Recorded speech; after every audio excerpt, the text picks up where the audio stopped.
I'm going to go to line 1 and speak to Graham Oliver, who wants to talk about fracking. How you doing, sir? Very good. That was quite an interesting point you were making about fusion. It's the second kind of step forward I've learned about in the last few days. The other one is much further off, but they're talking about 5 years before they have a working prototype, and you never know what's going to come over the next 10 years, let alone 50, boy? When Tesla come out with releasing their patents on their car for the electric car, I mean, they're pretty high-end, and gave it to Ford and GM and Toyota and Nissan. I mean, that was a big move as well, because you need to have a critical mass out there as far as getting fueled. And if they can come up with the electric car with Tesla's plans, because they're way ahead of everybody else. Yeah. But I phoned today,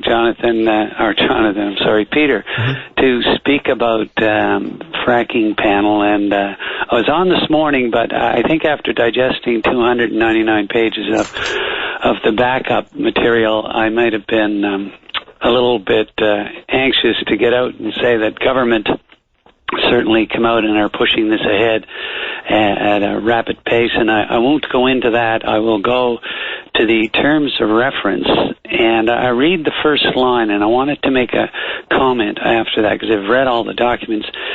And the first sentence in it says, the independent panel has been appointed by the Minister of Natural Resources to conduct a public review and make recommendations on whether or not hydraulic fracturing should be undertaken in Western Newfoundland.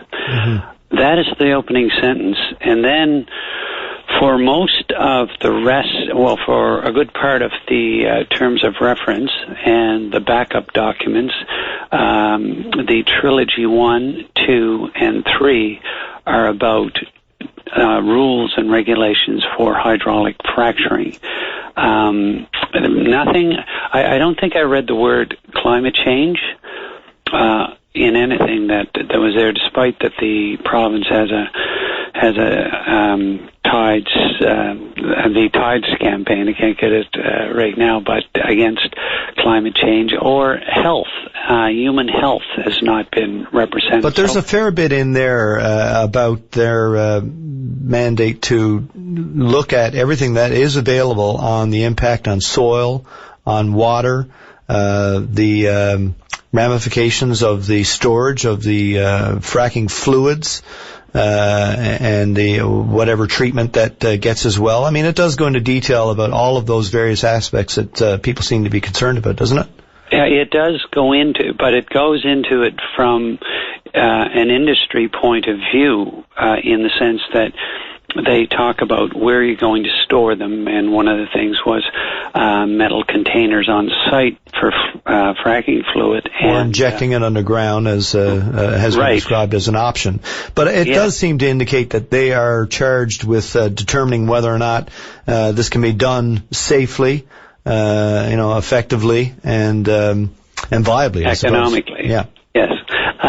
But we look at this as the first point in order is the first sentence, whether or not hydraulic fracturing should be undertaken in Western Newfoundland. But it's like reading a story and coming to the denouement.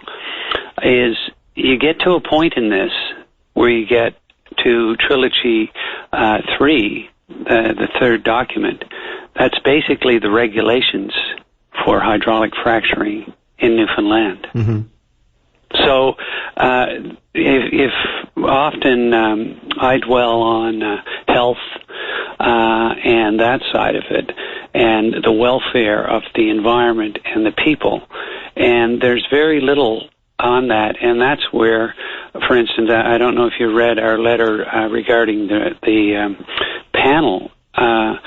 If you look at 3 members of it, and this is going to be expected. I mean, what can you expect? We're a group that are out there, and we're at the point of realizing that fracking is injurious to the health of people in an area. If you look at the poll of Canadians, 70%, according to ECO's poll, feels that until fracking is proved safe by scientific fact, then we should have a moratorium. So we do have poverty is hard on people too, right? I mean, there are more than one ways to. Poverty is extremely hard. Yeah. But poverty and having a polluted landscape is doubly hard. Yeah. No question about it. Extremely. Yeah, I think it's no question a huge oversight, even in terms of the optics, for the government not to have appointed people with a strong environmental background, and it may very well betray their position on all of this and what they want to achieve in the end.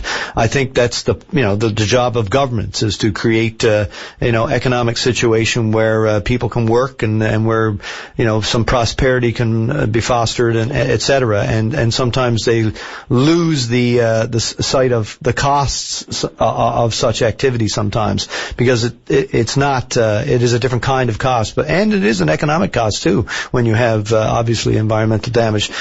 So they've made a mistake in my estimation. I would agree with anybody who asserted that they fell short, and I think that all they had to do was look across a very small body of water at Nova Scotia and saw how they came up with their review panel and could borrow something from that, because otherwise they're going to be criticized for the contrast, right? Well, I read an interesting post from Ken Summers, who is an independent writer in Nova Scotia, who was close to the review over there and presented at it. And when he looked at the panel and he said, why don't they just write the report now?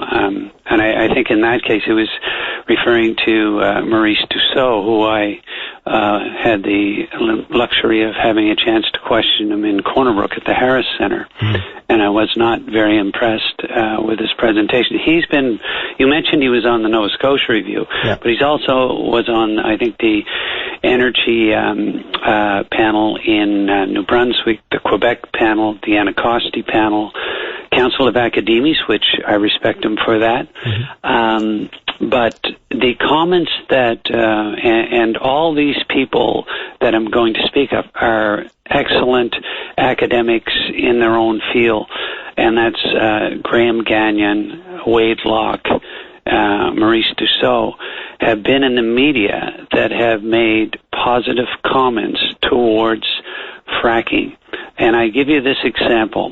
Dr. Ian Simpson is a very noted physician, 50 years experience, graduated from Cambridge, lives here on the West Coast. He has spoken out against fracking. He is not an appropriate person for the panel because he is a bias. It's obvious. It's in the media.